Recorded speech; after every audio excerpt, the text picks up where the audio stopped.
A'udzubillahi minasyaitonirrajim. Bismillahirrahmanirrahim. Assalamualaikum warahmatullahi wabarakatuh. Bismillahi tawakkaltu 'alallah la haula wala quwata illa billah.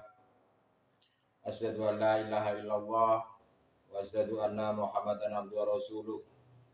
Allahumma shalli wa sallim wa barik alaihi wa ala alihi wa sahbihi ajmain.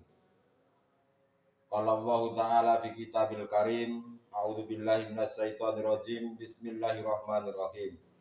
La ikraha fiddin qad tabayyana rusdu minal ghayy wa may yakfur bitauhid wa yu'min billah faqad istamsaka bil watil wusqa lan fis samalaha wallahu samiun alim. Shadaqallahul adzim. Amma ba'du. Saudara-saudariku jamaah rahimakumullah dimanapun Anda berada, pada kesempatan kali ini kami akan menyampaikan sebuah bimbingan kerohanian dengan mengangkat sebuah judul, yaitu syahadat atau tentang persaksian kita terhadap Allah Subhanahu wa Ta'ala. Semoga apa yang akan kami sampaikan menjadikan sebuah ilmu yang benar-benar bermanfaat, baik kemanfaatan untuk diri kita, keluarga kita, lebih-lebih untuk anak cucu kita kelak nanti. Saudara-saudariku jamaah rahimakumullah dimanapun Anda berada, sebetulnya manusia ini sebelum diturunkan oleh Allah Subhanahu wa Ta'ala di dunia, ke dunia ini, semua itu telah berjanji kepada Allah Subhanahu wa Ta'ala, yaitu dalam bentuk alastu birabbikum, dan semua ruh menjawab qalu bala syahidna,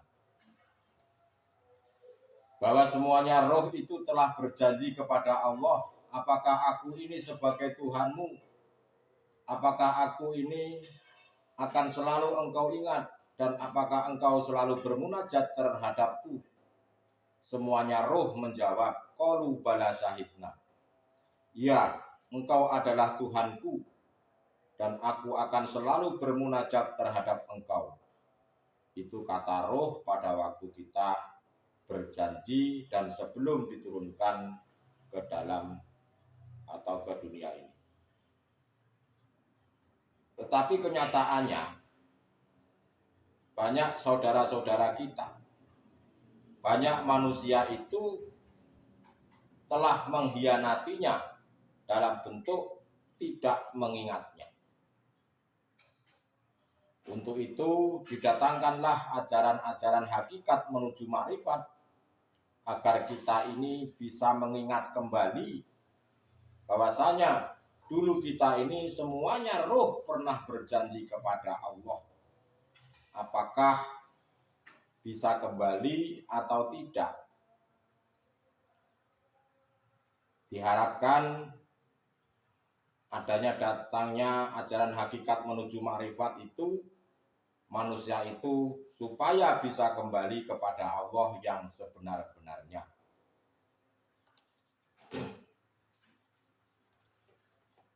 Di dalam ayat ini, yaitu di dalam Al-Baqarah ayat 256,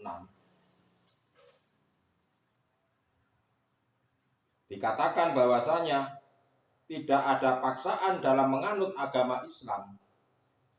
Artinya dalam penyampaian hukum hakikat dan marifat ini sebetulnya tidak ada paksaan bagi mereka umat manusia. Sesungguhnya telah jelas perbedaan antara jalan yang benar dan jalan yang sesat. Barang siapa yang ingkar kepada tauhid atau setan-setan atau berhala dan beriman kepada Allah, maka sungguh dia telah berpegang teguh pada tali Allah atau akidah. Ini berkaitan tentang agar hati kita ini nyambung terhadap Allah, nyambung lagi terhadap Allah yang sempat terputus oleh hawa nafsu, oleh syahwatun dunia. Dan agar hati kita ini terbebaskan dari belenggunya hawa nafsu untuk supaya kembali terhadapnya.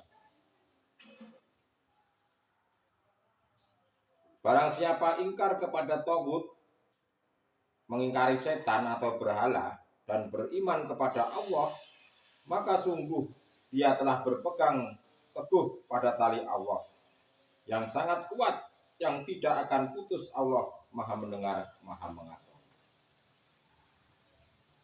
Saudara-saudariku jamaah rahimakumullah dimanapun Anda berada, perlu diketahui bahwasanya manusia itu ada dua unsur. Yang pertama adalah unsur jasmani dan yang kedua adalah unsur rohani. Dan untuk unsur jasmani, khususnya yang Islam, saudara-saudaraku yang Islam, saya yakin dan percaya semuanya sudah pada bersahadat, sudah bersaksi, dan dalam bentuk mereka bersahadat itu menjalankan perintah dan menjauhi larangannya. Saya yakin dan percaya. Dan hal ini sudah diatur di dalam hukum-hukum syariatnya. Karena sejak kecil sampai dengan saat ini pun kita sudah mengenal tentang hukum-hukum syariat, apa yang harus dilakukan dan apa yang harus kita tinggalkan.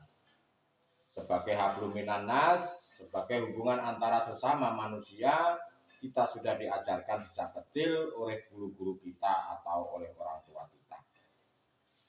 Yang terpenting bagaimana kita ini menyambungkan tali ruh. Bukan hanya bersahadat di lisan saja yang kita ucap, tetapi ruh ini bagaimana kita bersahadat. Manakala hanya bersahadat ruh saja, maka belum sempurnalah keislamannya. Belum sempurnalah keimanannya. Karena yang hidup itu bukan jasad ini, tetapi ruh yang ada di dalam diri kita. Dan saat ini yang terpenting adalah bagaimana ruh kita ini bersahadat. Karena yang namanya ruh ini, kebanyakan manusia yang asalnya menghadap syahwatun dunia, menghadap iblis, menghadap setan. Bagaimana caranya kita ini supaya bisa kembali selalu menghadap Allah Subhanahu wa Ta'ala, sesuai dengan janjinya sebelum diturunkan ke dunia ini. Alastu bi rabbikum qalu bala syahidna. A'udzubillahi minasyaitonir rajim. Bismillahirrahmanirrahim. Wa iz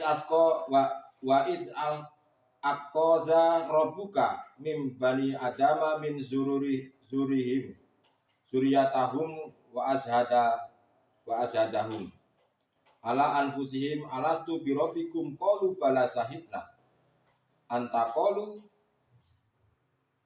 yaumal qiyamati inna kunna an hadza ghafilin.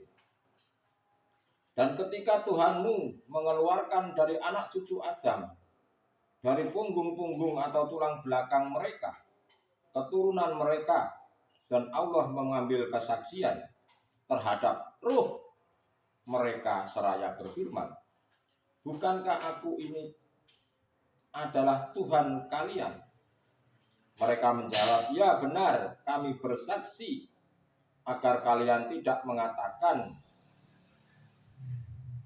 di hari kiamat sesungguhnya ketika itu kami terhadap ini tauhid lengah. Mereka telah lupa, mereka telah berjanji padahal mereka sudah berjanji kepada Allah pada waktu ruh ini belum ditiupkan ke dalam jasad jasmania. Dan untuk mensahadatkan ruh ini, hatimu itu tidak boleh menghadap terhadap syahwatun dunia. Hati ini tidak boleh menghadap, melihat, menyaksikan selain Allah yang berbentuk makhluk-makhluk itu. Tetapi harus menghadap hidup. Siapa hidup itu? Hidup itu ya yang memiliki nama Allah itu. yakfur bitohut wa yu'min billah. Ashadu, saya bersaksi, artinya seperti itu. Syahadat itu persaksian. Ashadu, saya bersaksi. Maksudnya adalah hati kita, bukan saya fisik, tetapi hati. Bukan di mulut diucapkan di lisan ini, tetapi yang mengucapkan itu hati. Ashadu, saya bersaksi. Prosesnya ini adalah saya ruh menyaksikan atau saya bersaksi. Di dalam penyebutan ashadu, saya bersaksi, hatimu tidak boleh di dalam isinya la ilaha. Sebab di dalam isinya la ilaha itu penuh dengan kesenangan-kesenangan duniawiyah. Tidak boleh. Yang namanya la ilaha itu harus difanakan, harus ditiadakan, harus dihilangkan. Tidak ada Tuhan, maksudnya seperti itu. Seperti yang kau lihat, itu tidak ada Tuhan, tidak menuhankan mereka. La ilaha itu harus difanakan, harus ditiadakan, dihilangkan, bahkan disirnakan atau dikosongkan. Di dalam hatimu, rasanya itu seperti itu. Tidak ada Tuhan, maksudnya seperti itu. Tuhan apa yang tidak ada? Yaitu selain hidup. Selain hidup itu tidak ada. Maksudnya seperti itu la ilaha itu. Artinya apa? Ketika ashadu, hatimu jangan berhenti di la ilaha saja. Contoh, pada waktu kita ini sholat, di dalam sholat atau melakukan pekerjaan sholat, di dalam hati kita tidak boleh mengakui bahwa yang sholat itu adalah kita makhluk. Saya ulangi lagi contohnya. Pada waktu kita sholat atau saya sholat, di dalam sholat itu, di dalam hati kita tidak boleh mengakui bahwa yang sholat itu adalah aku makhluk. Tetapi hidup yang melakukannya. Harus ke ilallahnya langsung, penetapan ilallahnya. Menafikan la ilaha dan menetapkan ilallahnya. Ashadu, saya menyaksikan atau menghadapnya hati kita itu terhadap hidup yang menguasai sholat kita itu. Hati harus menghadap, bermunajat terhadap hidup yang menguasai segala apapun. Panjenengan pada waktu sholat, janganlah engkau sibukkan hatimu dengan hal-hal yang lainnya. Tetapi sibukkanlah hatimu bahwa yang menguasai sholat itu hanyalah hidup, yaitu Allah Subhanahu wa Ta'ala. Jika panjenengan mengucap la ilaha illallah dan engkau hatimu berhenti di la ilaha saja, artinya diri kita ini masih dikatakan menyekutukan Allah atau masih dikatakan syirik. Karena telah menduakan terhadap hidup, menyekutukannya. panjenengan harus teruskan ke ilallahnya, penetapannya Allahnya di dalam hati.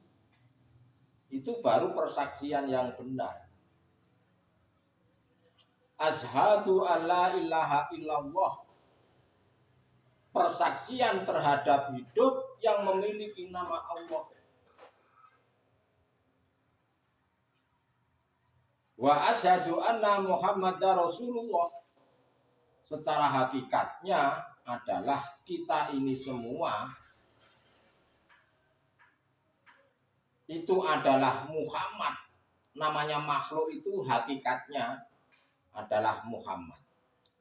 Jangan panjenengan artikan Muhammad bin Abdillah Rasulullah Shallallahu Alaihi Wasallam pada waktu zamannya waktu itu.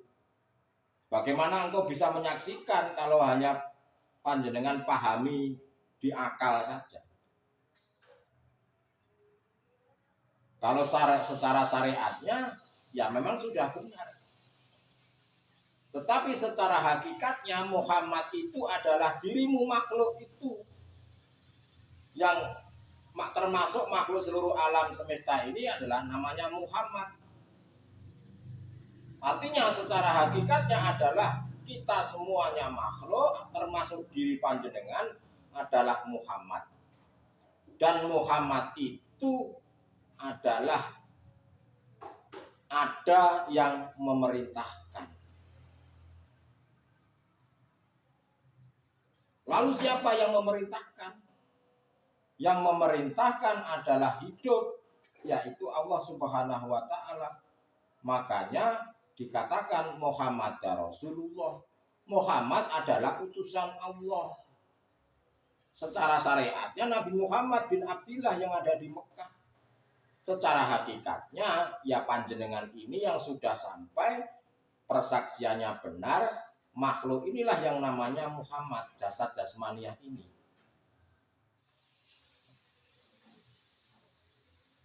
Dan setiap aktivitas, gerakan kita, kondisi kita itu sebagai perintah kepanjangan tangannya Allah, sebagai utusan penyampaian rahmat dan rahim, bentuk kasih sayangnya Allah terhadap sesama makhluk yang lainnya. Itulah arti daripada kita ini diperintahkan oleh hidup yang memiliki nama Allah. Dan wa asyhadu anna Muhammadar Rasulullah, dan saya bersaksi bahwa Muhammad adalah Rasul utusannya Allah. Artinya di dalam bersyahadat itu adalah persaksian hidup yang memperjalankan diri kita terhadap Muhammad, makhluk, dan makhluk itu bisa bergerak itu semua atas perintahnya Allah. Dan ini ada tingkatannya lagi yang akan muncul syahadat tunggal. Karena yang bisa melihat dan yang menyaksikan hanyalah hidup itu sendiri, yaitu Allah Subhanahu wa Ta'ala sendiri. Lalu siapa yang disaksikan? Yang disaksikan adalah ya Allah sendiri, hidup sendiri. Karena yang bisa melihat, yang bisa berperan itu semuanya tidak ada makhluk, tetapi semua hanyalah perannya hidup Allah Subhanahu wa Ta'ala yang meliputi seluruh alam semesta. Jika sudah bertemu dengan Allah, maka yang ada hanyalah diam, karena yang menyaksikan dan yang disaksikan hanyalah dirinya Allah sendiri. Yang bisa melihat dan yang dilihat hanyalah zatnya sendiri, yaitu hidup yang memiliki nama Allah Subhanahu wa Ta'ala. Itulah saudara-saudaraku tentang materi pada hari ini, yaitu tentang syahadat, yaitu sebuah persaksian di mana engkau menyaksikan hidup itu melihat hidup dan Muhammad adalah utusannya Allah. Semoga hal ini bisa dipahami dan dimengerti. Jangan gunakan akal jasad jasmania ini, tetapi gunakanlah basirohmu, gunakan hati agar supaya persahabatan kita benar dan sempurna di mata Allah. Karena jika kita bersaksi kita belum benar, maka apapun yang kita lakukan, baik puasa, zakat, haji, dan lain-lain sebagainya, ataupun kebaikan apapun, tidak akan sah manakala syahadatmu belum sempurna. Semoga apa yang kami sampaikan menjadikan sebuah ilmu, di mana ilmu ini semoga bermanfaat buat kita semuanya, bermanfaat buat saudara-saudara kita, bermanfaat buat anak cucu kita kelak nanti sampai ke yaumil qiyamah. Akhirul kalam, wabillahi taufik wal hidayah. Wassalamualaikum warahmatullahi wabarakatuh.